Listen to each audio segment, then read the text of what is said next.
Bom, pessoal, primeira coisa, o que é um continente? É um continente. Teu filho pergunta, pai, o que é um continente? Um monte de terra. Refina um pouquinho mais a resposta que ele vai procurar no Google e você vai passar vergonha. O que você vai falar para ele, né? Vê no Google. Pergunta para tua mãe. O que é continente? Um aglomerado de ilhas. Um aglomerado de ilhas? Não. A missão geopolítica de terra. O que a gente normalmente ouve é um pedaço de terra rodeado de água. Né? Daí por que a Groenlândia não é um continente? Por que a Ásia e a Europa são dois continentes? Por que a Ásia, Europa e África, que são ligados, com exceção do Suez, é uma massa de terra ligada? Por que são três continentes? Por que a América do Norte e a América do Sul são dois continentes? O que aconteceu com a América Central? Placas. É uma das explicações. Mas a explicação maior é que não tem definição. É arbitrário, completamente arbitrário. Tem países que ensinam que tem 4 continentes, tem países que ensinam que tem 5, tem países que ensinam que tem 6, tem países que ensinam que tem 7. Os australianos dizem que a Austrália é um continente. A gente aprende que a Oceania é um continente. Por que o Mount Cook, na Nova Zelândia, não é a montanha mais alta da Oceania? Então, arbitrário. E por que eu estou falando isso? Para justificar que eu não fiz uma das montanhas dos 7 cumes, eu fiz uma outra. Os 7 cumes nasceu de um cara que chama Dick Bass, um milionário americano, que estava lá aos 50 anos, já tinha ganhado um monte de grana, na parte profissional ele já tinha feito tudo que ele tinha que fazer, ele era um escalador amador, e ele falou, putz, eu vou escalar a montanha mais alta de cada continente. Aí ele contrata os melhores escaladores da época dele, a gente está falando de 1980 e pouquinho, e vai escalar. Para chegar na Antártica, ele compra um avião, que não tinha a estrutura que tem hoje, e vai para lá, contrata o Bonington, que é um mega escalador, e faz os tais 7 cumes. Paralelamente a isso, tinha um bom escalador canadense que não tinha grana. E eles dividem a história dos 7 cumes em 2 listas. E eles concordam em 6 montanhas, em 6 continentes, e um continente eles não concordam. O Dick Bass acha que a montanha mais alta da Oceania é o Kosciuszko, na Austrália, que tem 2.200 metros, você faz de manhã, e o canadense cria uma outra lista com o tal do Cartens, que é uma montanha de 4.800 metros, que fica na Indonésia. Mas por conta da placa tectônica é considerado a montanha mais alta da Oceania. E essas 2 listas andaram em paralelo e elas são válidas. Bom, hoje em dia está muito em moda recordes, né? Agora a gente tem um cara que fez deve completar hoje, amanhã, que é um absurdo. Niemeyer. O recorde, o mundo tem 14 montanhas acima de 8.000 metros. Né? O recorde anterior eram 8 anos e 6 meses para fazer as 14 montanhas acima de... Ele vai completar depois de amanhã em 6 meses. Ele baixou o recorde de 8 anos e 6 meses para 6 meses. É inumano. Esse cara está fazendo... Eu acabei o Everest e fiquei 1 mês de cama. O cara faz 8.000 em uma semana, andando de uma para outra. É absurdo. Os 7 cumes, o recorde atual, foi, eu acho que o ano passado, em 6 ou 7 meses. Eu fiz em 30 anos. Um pouquinho mais lento. Mais lento. Velocidade é ridículo o que os caras fazem. Né? A gente leva 20 dias para escalar o Aconcagua, os caras fazem da entrada do parque até... sobe 5.000 metros, anda 40 quilômetros, desce 5.000 metros, anda mais 40 quilômetros e fazem 18 horas. É assim, a coisa pirou. Né? Quase corrida de aventura. Bom, Quase uma corrida de aventura. Mas enfim. Bom, a minha história com 7 cumes é completamente contrário disso. E eu não estou falando que está certo ou errado, é só como aconteceu na minha vida. Eu viajei, eu falei para vocês que eu saí do Brasil em 89, fiquei 2 anos viajando, acabou a grana, o que todo mundo fazia na época, que é ir para a Austrália trabalhar em sistema de emprego. Aí trabalhei como pintor de parede, cozinheiro, pizzaiolo, o que for. E era legal porque eu ganhava $10 por hora e gastava $10 por dia viajando. Então, cada hora de trabalho me dava um dia de viagem. Extremamente estimulante, né? Você acaba o dia 8 horas de trabalho e você ganhou uma semana de viagem. Era fantástico. Eu gostaria que fosse assim ainda hoje. E daí eu fui para a Austrália trabalhar, fazer grana para voltar a viajar. E acabei casando com uma australiana e a gente foi esquiar. E do lado da região de esqui, em Kosciuszko, Thredbo, tem o Kosciuszko. E o Kosciuszko, eu não tenho nem foto, e eu jamais imaginei que isso iria fazer parte desse projeto 7 Cores. Então, aconteceu, é uma montanha que você faz de manhã, como eu disse, né? Aluga um carro em Sydney, viaja 3 horas até o Kosciuszko, sobe, desce, devolve o carro. Custa o aluguel do carro. A Peregrino Caltense custa mais ou menos $17 mil para escalar. Então não teve muita dúvida se eu ia fazer ou não, já tinha feito essa, estava bom. Em 2002, eu bolei, eu sempre fui esportista, sempre, minha vida inteira, mas eu sempre tive muitos interesses. E como todo mundo que é generalista, ou seja, que gosta de muita coisa, você acaba não fazendo nada muito bem, né? Talvez a coisa que eu faço melhor, eu acho, na vida é guiar, que é uma coisa que eu estou fazendo há muito tempo. Mas de esporte eu já fiz de tudo. E chegou um ano, eu estava lendo a biografia do Hillary, eu estava na Tailândia, e daí me deu vontade de fazer uma coisa fora do normal, para a época e para mim. E eu bolei um projeto que chamou Travessia Atlântico ao Pacífico. Foi patrocinado por Fleury, então o nome do projeto acabou ficando Primeira Travessia Fleury Atlântico ao Pacífico. E a história era assim, era pedalar de São Paulo a Porto Alegre, remar a Lagoa dos Patos, 400 quilômetros, correr 20 maratonas consecutivas, uma por dia, pedalar de Montevidéu até Vinha del Mar e daí subir o Aconcagua.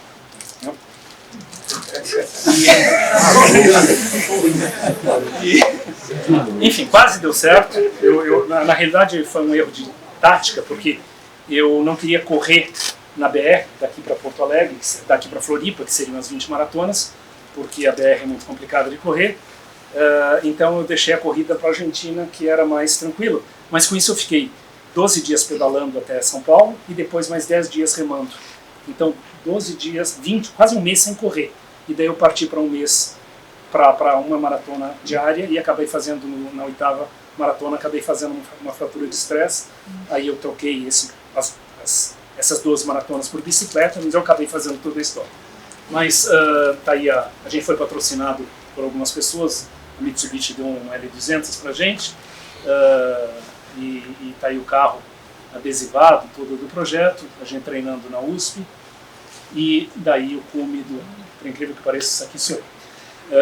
E aí o cume do Aconcagua. O treino durou 9 meses, o projeto durou 3. E foi a primeira vez que eu fui pro Aconcagua. Essa barba toda parecendo um Messi, né? Lembra um pouco. E Aí tá mais ele parecido. pegou uma super nevasca na descida. Na realidade foi uma decisão difícil, porque normalmente você faz o ataque ao cume no Aconcagua do campo 3. Só que as janelas de bom tempo no Aconcagua são muito pequenas, 3 dias. E a gente chegou no campo 2 já com o 3º dia de tempo bom. E daí eu combinei eu estava guiando um grupo, e eu combinei que se o tempo permanecesse bom, a gente ia arriscar sair do campo 2 e fazer cume a partir do campo 2, 5.500 até 7.000, quase 7.000. E porque eu tinha medo que o tempo virasse. E realmente a gente chegou no cume, e imediatamente depois entrou uma nevasca, isso a gente está chegando de volta ao campo 2, e depois não teve cume por vários dias. Bom, em 2005, aumentando um pouquinho o nosso repertório de viagens, na Morgado Expedições, eu levei o primeiro grupo para o Kilimanjaro, e de lá para cá eu subi 17 vezes o Kili. E a gente foi mudando um pouquinho o esquema da viagem do Kilimanjaro, no sentido de colocar um pouquinho mais de cultura, porque a gente sempre procura associar alguma coisa cultural na viagem, e o Kili estava só basicamente a subida da montanha.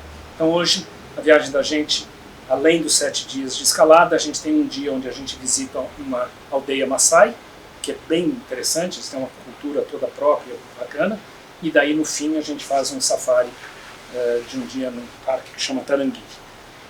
No caminho a gente para no mercado, que é sempre muito colorido, e assim, grande parte do barato de Kilimanjaro é o contato com essas pessoas. Extremamente alegres, brincalhonas, e o contato com a nossa equipe é muito bacana. O Kilimanjaro tem uma média de 4,5 staff por escalador. Então, um grupo de 20 pessoas, a gente dá mais ou menos 90 pessoas de staff. Entre carregadores, os carregadores só levam 18 quilos lá. É uma maneira de dar mais emprego. A cada 2 pessoas tem um guia. Tem cozinheiros, tem garçom, tem um cara que fica limpando os banheiros, tem um cara que fica bombeando um filtro de água. Isso é bacana porque dá emprego para um monte de gente, mas é um monte de gente na montanha. E tem várias rotas que se faz o Kili.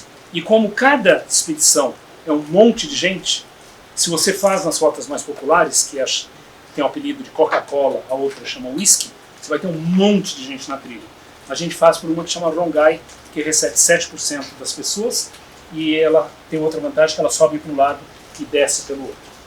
Isso é um pouquinho de gelo que sobrou no Kili, mais 5 anos eles dizem que acabou tudo. Né? Essa rota é mais longa? Você pode fazer todas elas em 5, 6 ou 7 dias, né? Dependendo de quanto tempo. Por exemplo, a gente fica 2 noites no mesmo acampamento, no campo 3, para ajudar a aclimatar, e nesse dia a gente faz uma subida de aclimatação e volta. Mas eu acho 5 dias basicamente suicídio. A chance de você passar mal, e todo ano a gente vê gente muito mal. Muito mal. Se você pensar que são 5 dias, você está no cume a quase 6.000 metros no 3º dia. É muito. Qualquer uma das rotas dá para fazer mais rápido ou mais lento. Né? Essa rota é toda acampando. E tem essa coisa bacana que a gente sobe para um lado e desce pelo outro. E o Kilimanjaro tem uma coisa diferente. 90% do tempo a gente não está nela. A gente está ou se aproximando ou voltando dela. Só o dia de cume, que basicamente a gente acampa aqui e sobe essa encosta, dá a volta na cratera e chega no ponto mais alto. Ali era um glaciar? Ainda é um glaciar. Mas está se acabando, é isso? Está acabando, tá cada vez menos. É. Esse é o Malwense. Na base dele a gente passa 2 noites e dá uma subidinha no Malwense, não até o cume, para ajudar a aclimatar. E isso é uma coisa que é mágica no Kili. Como é a savana lá embaixo, assim que sai o sol, começa a evaporação e cria esse colchão de nuvens. Então a gente está acima das nuvens e sempre, a maior parte do tempo, com o céu absolutamente azul, mas lá embaixo sempre esse branco. E aí eu come com o primeiro grupo que eu levei. E daí agora, de lá para cá, a gente tem 2 saídas por ano. Uma na metade do ano, uma no fim do ano. E o Kili tem, com exceção de 4 meses por ano que chove, tem 2 monções, uma mais longa no começo do ano e uma mais curta em novembro, com exceção de março, abril e novembro, basicamente todos os outros meses dá para fazer.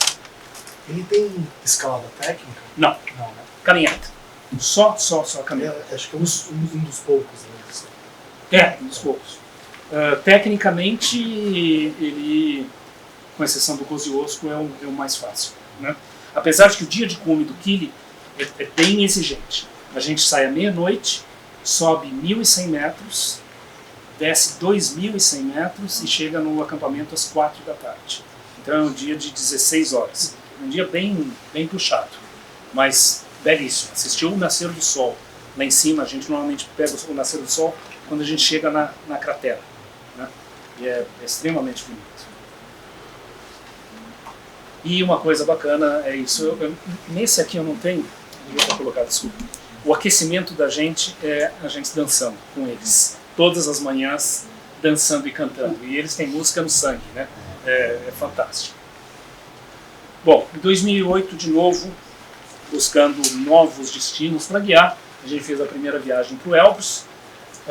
E até então, essa história dos 7 cumes não existia na minha cabeça. Eu estava só buscando novos destinos, né?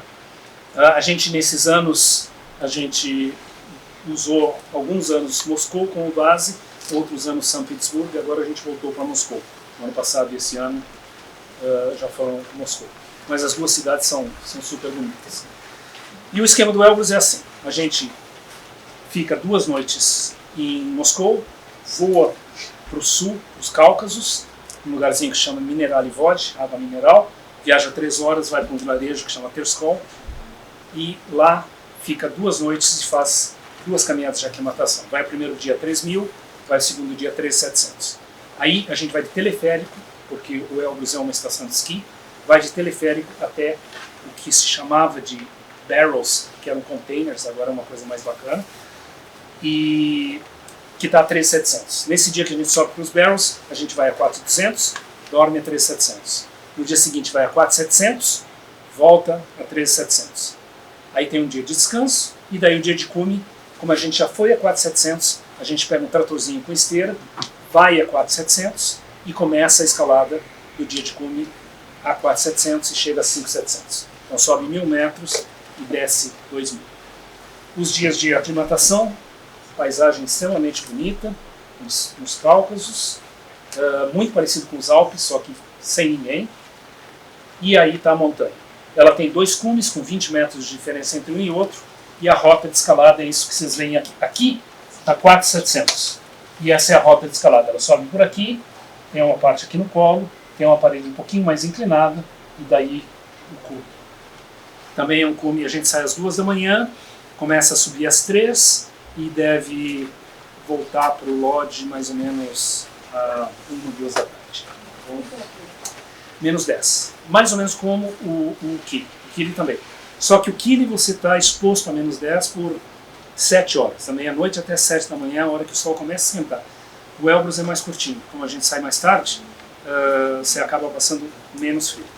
Grau de dificuldade, eu acho mais ou menos parecido. Elbrus e Kili. O Elbrus é mais baixo, mas você vai andar em neve, com bota dupla, com crampon, que é uma coisa que a gente não está acostumado. O Kili é mais alto, mas é só caminhada. Então eu acho, varia, tem gente que acha mais difícil, outro mais difícil, eu acho que é mais ou menos o mesmo grau de dificuldade. Mas o Elbrus também é só caminhada, só que é no gelo. Só caminhada.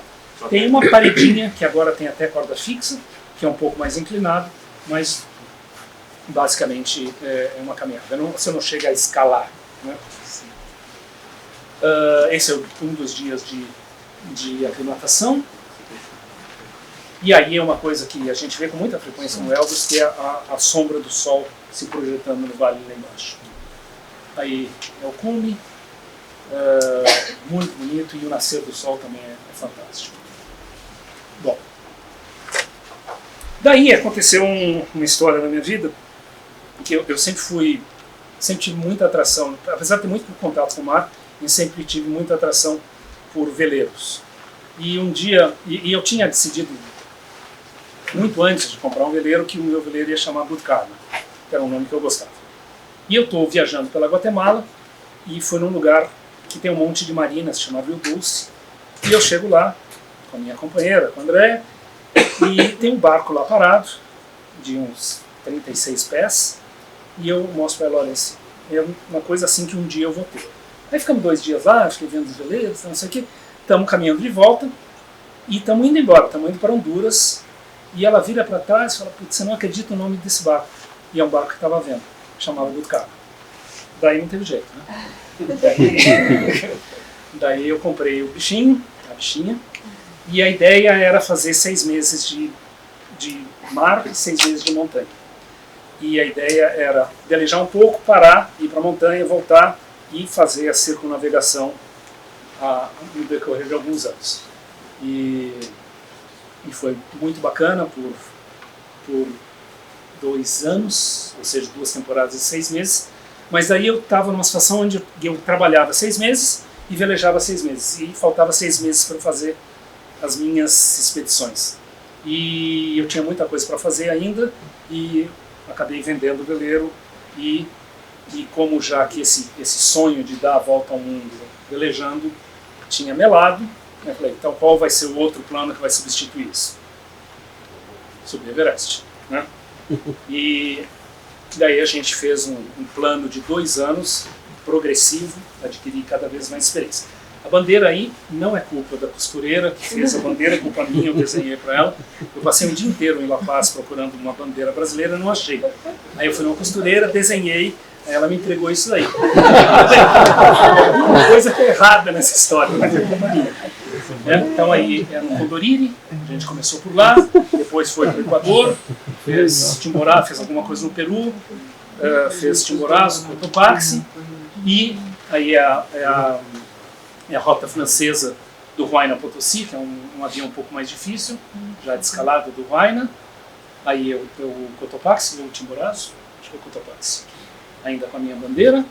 E daí, feito esse primeiro treinamento em montanhas de mais ou menos 6.000 metros, a gente partiu para a próxima etapa, que era subir o Denali. E o Denali é fisicamente uma das montanhas mais difíceis. E palmas aí para nós. Você parte com 50 quilos, mais ou menos metade no trenó, metade na mochila. Chega no acampamento, tem que fazer uma plataforma, tem que fazer um muro de gelo ao redor da barraca, então é extremamente difícil.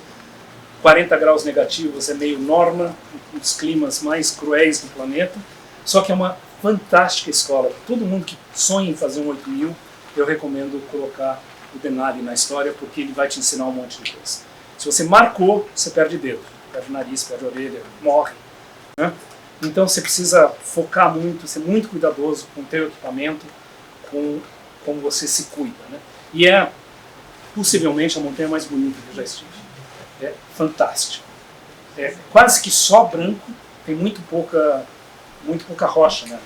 Aí é construindo a barraca refeitório, horas de trabalho. Aí a barraca refeitório pronta, esses muros você serra, você leva serrote e aprende a cortar blocos de gelo que eles se despedaçam quando você começa a fazer, depois você vai pegando aos pouquinhos a manha, mas só construir um muro desse ao redor da tua barraca já vão outras 2 horas depois que você já subiu 1.000 metros levando 50 quilos. Então é uma montanha fisicamente brutal. Se você fisicamente dá conta de Denali, possivelmente você dá conta de um 8.000, fisicamente, né?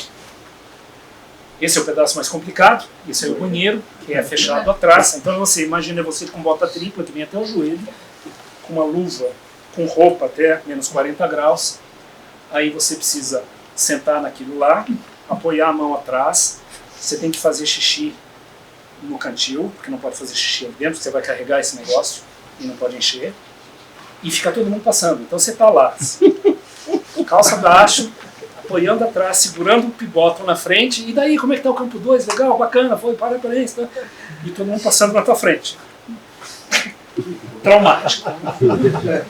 Isso aí é um previsão de tempo bastante normal para Denali. Temperatura de 20 graus Fahrenheit negativos, com 45 milhas por hora de vento, que dá 50 graus negativos Celsius, sensação térmica. No dia seguinte estava bacana, menos 46. Esse é o único pedaço um pouco mais técnico, tem uma parede com corda fixa, mas mesmo assim não é muito complicado. O que é complicado é o esforço físico e o clima do Denali. Mas é belíssimo. Lá embaixo, um acampamento, 1.000 metros abaixo, ele tem 4 campos aqui, de novo outro acampamento lá embaixo, chegando no campo 4, aí o acampamento no campo 4 e o dia de come já com uma bandeira decente. Bom, feito, essa é a nossa equipe lá, e feito o Denali, a próxima etapa no treinamento era fazer um 8.000 baixo. 8.000 baixo, o escolhido foi o Choyu, é um 8.201, é uma montanha razoavelmente segura, tem uma taxa de mortalidade de 1%, tecnicamente é razoavelmente fácil, tem 2 paredes que são um pouquinho mais complicadas, e a ideia era ver como é que o corpo reagia a esse tipo de altitude. É uma expedição longa de 50 dias, a gente sai de Katmandu, pega um ônibus interurbano, tem duas classes, a normal e o com ar-condicionado em cima. Normalmente se sobe em agosto, durante a época de monção, então a gente começou com um veículo, tinha um desabamento, caminhamos, você tem água, tem açúcar, não tem oxigênio, então você não tem combustão, você não tem queima, você não tem produção de energia. Então a primeira coisa que você sente quando você usa oxigênio é calor, te esquenta. E eu me vesti para sair para a noite de cume, a gente saiu à meia-noite, com um monte de roupa. E eu não contava com esse fator do oxigênio. E eu parei, 200 metros da montanha, eu parei e eu achei que eu ia perder o cume. Eu estava completamente sem energia. Eu fiquei uma hora parado, daí o corpo esfriou um pouquinho, eu continuei, daí deu para fazer cume. Mas foi um aprendizado bacana para usar na próxima, no Everest, né? Aí ia saindo do campo 1 e daí o cume. E pela primeira vez, o cume dele está a 600 metros abaixo do cume do Everest. Pela primeira vez eu senti que eu cheguei muito bem no Troio e eu senti que chegar no cume do Everest era uma proposta viável, né? Eu fiz isso em 2009, continuamos treinando, passei 2 meses na Nova Zelândia com mochila muito pesada, treinando para o Everest, e daí a gente estava pronto para ela.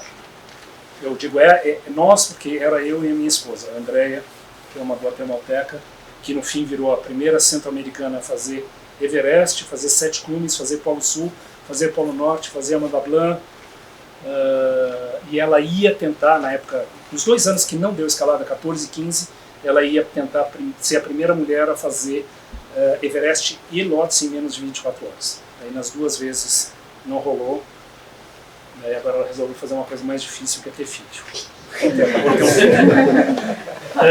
Esse lama ele faleceu ano passado. Vocês veem esse monte de fotografia aqui? Todo mundo passava para pedir a bênção do lama e ele te dá um postal que ele desenhou.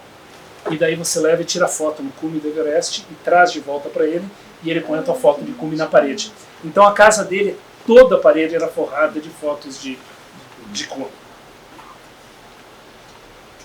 Bom, esse é o campo base, um lugar extremamente inóspito.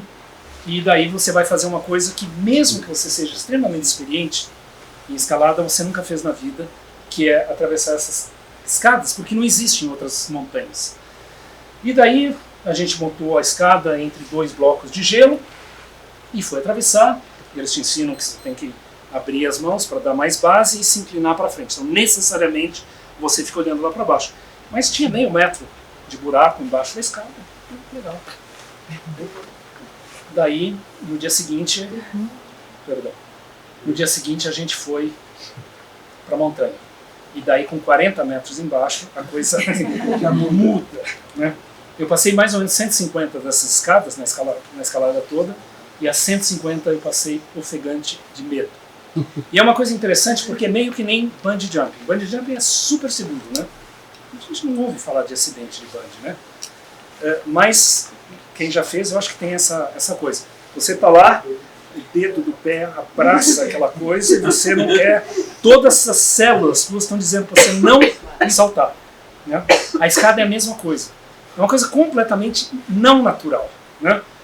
Você olha para aquele buracão. Você está preso por 2 cordas. Então você cair não tem drama. Você cai 3 metros, as pessoas... Tipo, não é aí que você morre no Everest. Mas é irracional. Assim, pelo menos para mim, deu um medo terrível, né? E todas as vezes que eu passei, tem escada vertical, horizontal, 1, 2, 3, 4 emendadas, 4 escadas emendadas, ela fica completamente balançante. Você não subiria no telhado para trocar uma telha numa escada daquelas. E, no entanto, você faz isso. É insano. E é uma pena que seja um lugar tão perigoso, porque é um dos lugares mais bonitos que eu já tive.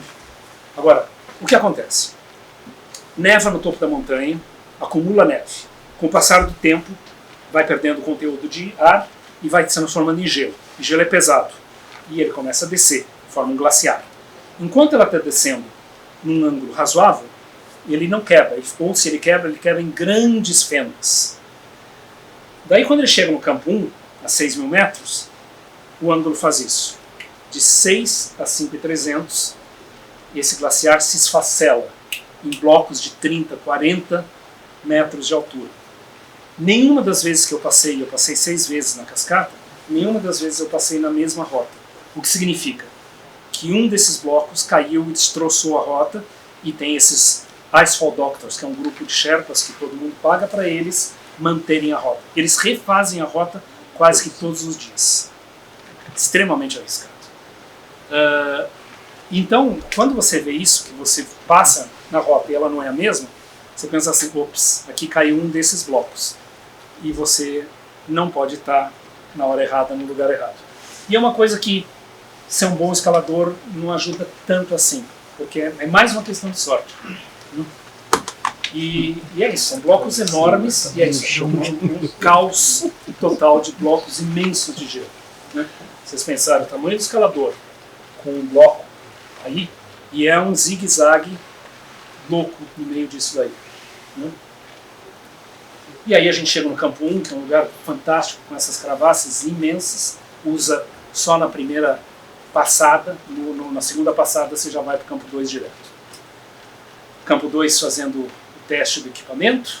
Se vocês lembram do ar rarefeito, num determinado momento, o Krakauer pede, ele está parado, tem congestionamento, ele pede para o amigo dele fechar a garrafa. E o cara abre, e daí quando ele vai usar não tem, porque ficou aberto. E isso é porque o regulador, que é um regulador russo, ele fecha ao contrário. E como você está totalmente bocola em cima, a gente passou a tarde inteira abrindo, fechando, para tentar automatizar, para que daí mesmo hipóxico a gente lembrasse de como fecha e abre o regulador. Aí indo do campo 3 para o 4, a gente sai do campo 3 às 8 da manhã, chega no campo 4 a 8.000 às 2 da tarde. Tá sem luva lá, mano? Hã? Sem luva? Então, você sabe que um dos grandes dramas do Everest não é frio, é calor. Você tem Everest, Lhotse e Nuptse. Fica um enorme refletor. Por isso que a gente saía do campo base às 2 da manhã para chegar no campo 2 antes das 9. Porque a hora que o sol bate nesse refletor, a temperatura vai de menos 20 para mais 25. 45 graus de diferença em 1 hora. E você... Então, você tem que sair muito agasalhado, não tem jeito. E um macacão desse é difícil de você não estar agasalhado. Então, o calor é uma coisa complicada. Bom, a gente passa 2 lugares bem complicados de fazer com crampon. Isso é na face do Lhotse. Isso aqui é o Yellow Band, ou faixa amarela. E... Desculpa, esqueci. Tem mais um outro obstáculo de rocha que é bem complicadinho. E a gente chegou no campo 4, 8.000, e a barraca começou a chacoalhar, um vento terrível, e a gente achou que tinha acabado a expedição. Depois de 2 meses, depois de 2 anos treinando, 2 meses lá, com todo o esforço que a gente tinha feito, e foi uma depressão geral. Só que às 6 da tarde, a barraca parou de chacoalhar, a gente abriu, tá um lindo pôr do sol, e às 9 a gente saiu, e daí você escala a noite inteira. Esse é um momento do nascer do sol, e o nascer do sol a gente viu isso. Aí uma super emoção, e tem um momento em toda a montanha que você percebe que você vai conseguir fazer o cume. Por 2 meses você está sem saber. Será que vai dar? Será que eu vou ficar doente? Será que vai vir a janela? Será que não vai ter janela? Será que vai ter uma avalanche? Será que eu vou morrer? Será que isso? Será que aquilo? E daí tem um momento, e foi aí para mim um momento, a noite estava fantástica. Eu escrevi um livro sobre o Cho e o Everest, foi muito complicado escrever o livro e deu tudo certo. Não tem muito o que contar, né? E daí todo mundo foi bem, a noite estava ótima, não estava frio, não tinha vento, todo mundo fez cume, ninguém perdeu o dedo. Então foi difícil escrever. Eu me divorciei da Andrea no meio da escalada, então tem um lance romântico aí no livro. Para falar nisso, eu escrevi 3 livros. Um do Everest, Choyo, um dos 7 cumes e um do Manaslu, que no ano seguinte eu tentei, 2 anos depois eu tentei escalar a 8ª mais alta sem oxigênio e sem Sherpa. E foi uma catástrofe geral. Um livro, aí sim teve bastante assunto para contar. Teve a maior avalanche da época, morreram 13 pessoas, era para eu estar no campo 3, não estava. No campo 2, que a avalanche não chegou, o vento que foi deslocado pela avalanche quebrou a barraca da gente. No campo 2, quando a avalanche foi no campo 3, foi um drama. Mas enfim. Então tem 3 livros e depois eu escrevi um relato da minha travessia. Eu atravessei o Atlântico agora de veleiro. E essas 4 coisas estão no site morgadoexpedições.com.br, no menu livros, em PDF gratuitos. Tá? É só baixar. Se alguém quiser comprar o livro físico, ele está à venda aqui por R$50. Mas tem de graça lá no site, se vocês quiserem. Tá? Bom, daí esse momento super emocionante, comecei a chorar, entupiu a máscara, ranho no nariz, aquela coisa. Aí falei, não, para, concentra, emocionar depois. E continuamos subindo, e daí eu cheguei no Colos Norte, no Cume Norte, Cume Sul. Aqui em cima o escalão. E aqui aconteceu uma coisa interessante. Eu falei para vocês de recordes, né? Então eu não tenho nenhum desses de velocidade, de tempo, nada. Mas eu tenho um recorde imbatível, porque eu tive diarreia aí. E tá lá. E depois não tem jeito. Porque o grau de inclinação disso tem daí o escalão Hillary que está aqui, e daí tem o Cume. E o Cume é morada dos deuses. Você não vai fazer cocô na morada dos deuses, que pega mal, né? Então tá aí, eu tenho 8.750, a mais alta diarreia do planeta. Quase morri. Vocês imaginam o que é você se livrar da máscara, que você não consegue tirar nada, da luva, que parece uma pata de urso, de 50 camadas. Tá um livro. E eu acho que eu estava meio anóxico, né? Hipóxico, e eu fiz um erro básico. Eu tirei a luva e fiquei lá na função uns 15 minutos sem luva. E isso é uma coisa básica, você não fica sem luva, muito menos numa altitude dessa, muito menos nessa temperatura. E eu quase congelei a mão e quase, se eu tivesse congelado a mão eu tinha morrido, você não desce lá de cima sem mão. Mas no fim deu tudo certo, e às 8 da manhã, isso aqui é o escalão Hillary, o famoso escalão Hillary, e às 8 da manhã eu estava no Cume. E às 2 da tarde eu estava de volta no Capitão. É uma galeria legal, né? Bom, daí quando eu fiz o Everest, que veio a ideia de 7 cumes. Já tinha feito 6, então, né? Só que nem aí os 7 cumes era a história. O que a gente queria era atravessar a Antártica. A gente ia por uma expedição que a gente ia esquiar da costa da Antártica até o polo.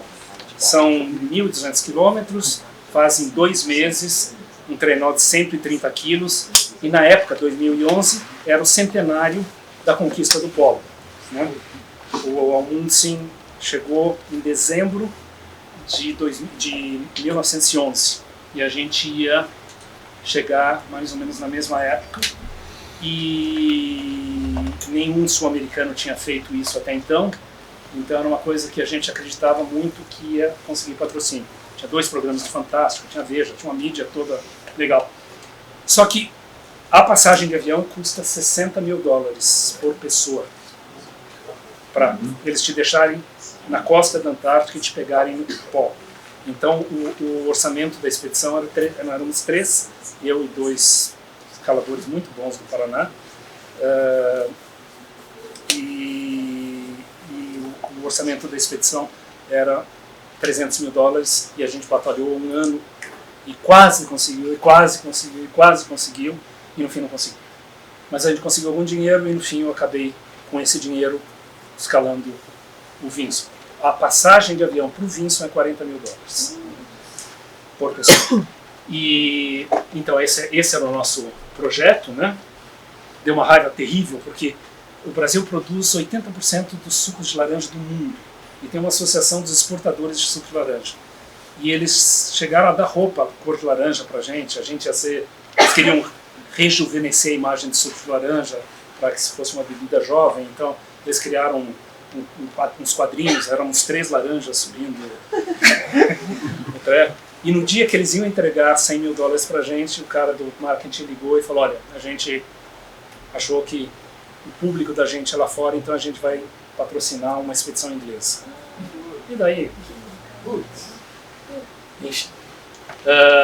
Mas esse é o equipamento preparando para ir. A gente voa de Punta Arenas nesse avião de carga russo.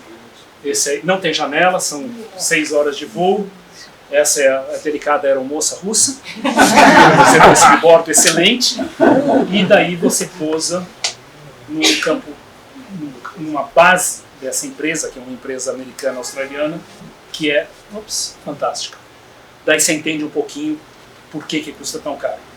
Esse avião pousa no gelo com roda, não com esqui.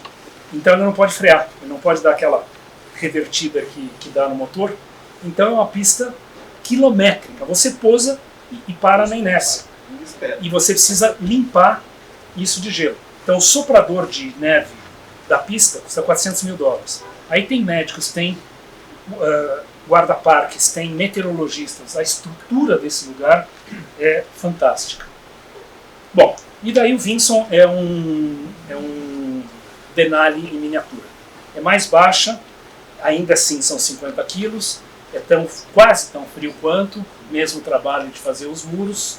Isso aí era a nossa cozinha, isso aí cortando cebola com serrote, porque ela está congelada. Mochilinha pequena, como sempre, 30 quilinhos. É uma montanha que também, em termos de dificuldade técnica, não tem muita. E é uma montanha interessante porque ela é tão cara que as pessoas normalmente deixam para ser o último dos 7 cumes. Então quem vai, ao contrário do que a Tati comentou do Everest, normalmente você tem só gente experiente. Então tem 90% de taxa de sucesso o Vinson, né? E é uma beleza absurda, né? 24 horas de luz, dá pra você... O Denali também, você escolhe a hora que você vai sair para escalar, não é que nem todas as outras montanhas que você sai no escuro, que é um horror, acordar meia-noite. Lá não, é sempre de dia. Dentro da barraca é quentinho, na realidade, porque está sempre sol, é diferente, é uma outra pegada. Mas fisicamente muito dura. Essa é a parte inclinada, que tem uma corda fixa. Aí você já deixou os trenós para trás. Aí é o último acampamento. E aí, chegando no cume. Chegando no cume tem uma crista bem estreitinha, emocionante. E daí você está no cume da Antártica. E daí, super emocionante. Eu fui o segundo brasileiro a fazer os 7 cumes. E foi muito bacana. E é isso, um lugar super bom.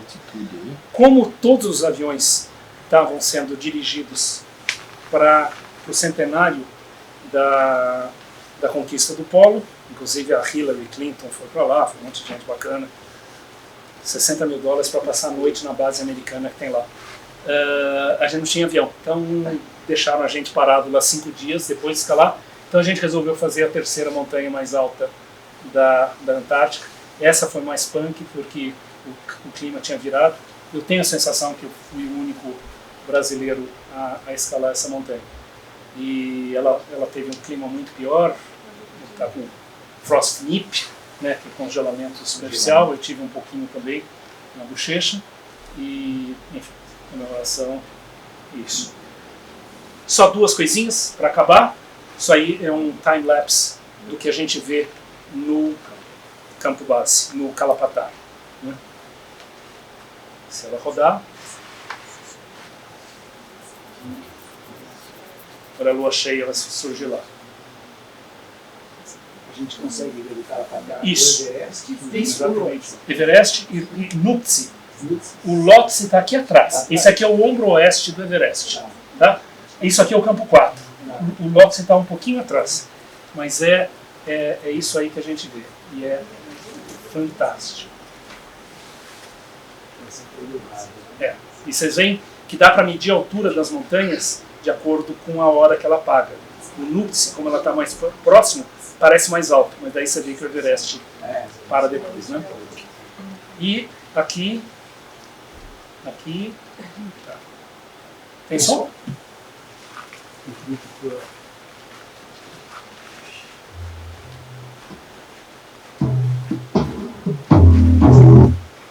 Essa é a minha expedição. Bem curtinho o vídeo sobre o vídeo da ideia melhor do...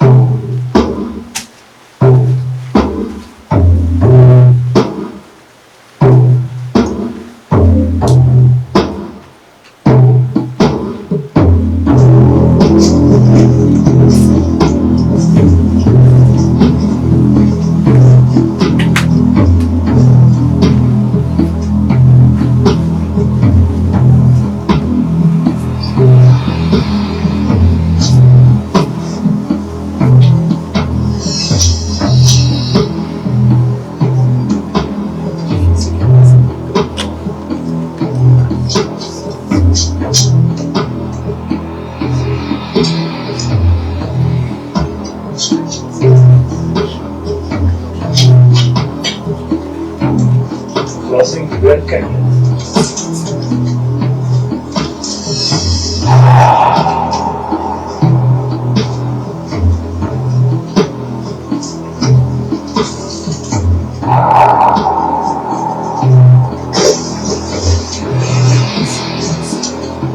Challenge então, sempre que vem para fora.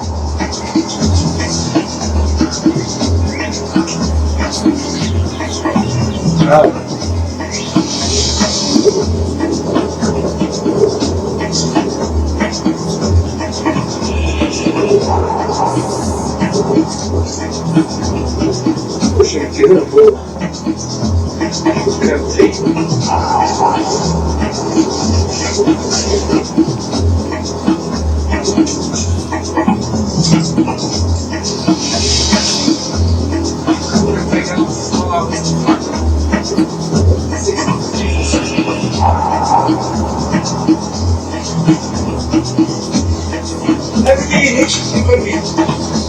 Máximo ali não? Era o máximo? Era o máximo?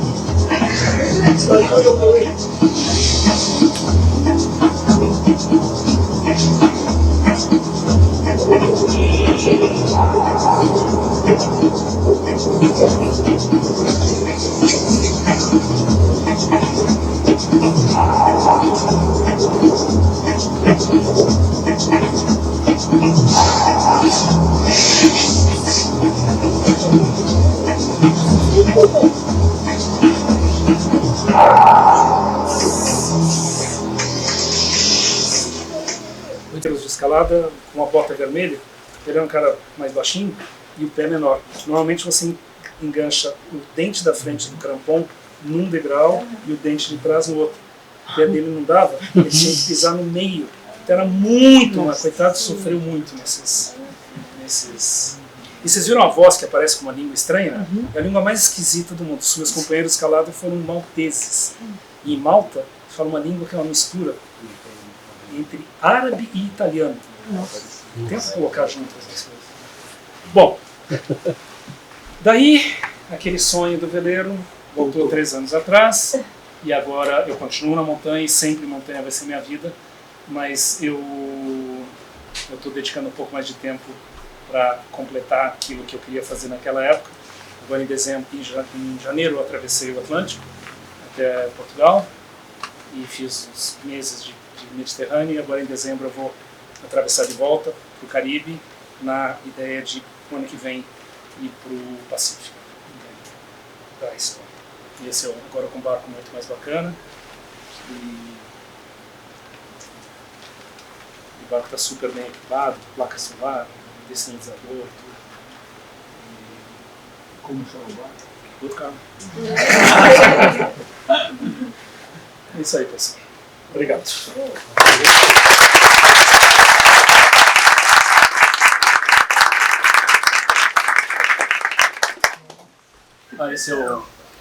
Esse é o que eu fiz até agora de vela. São 20 mil milhas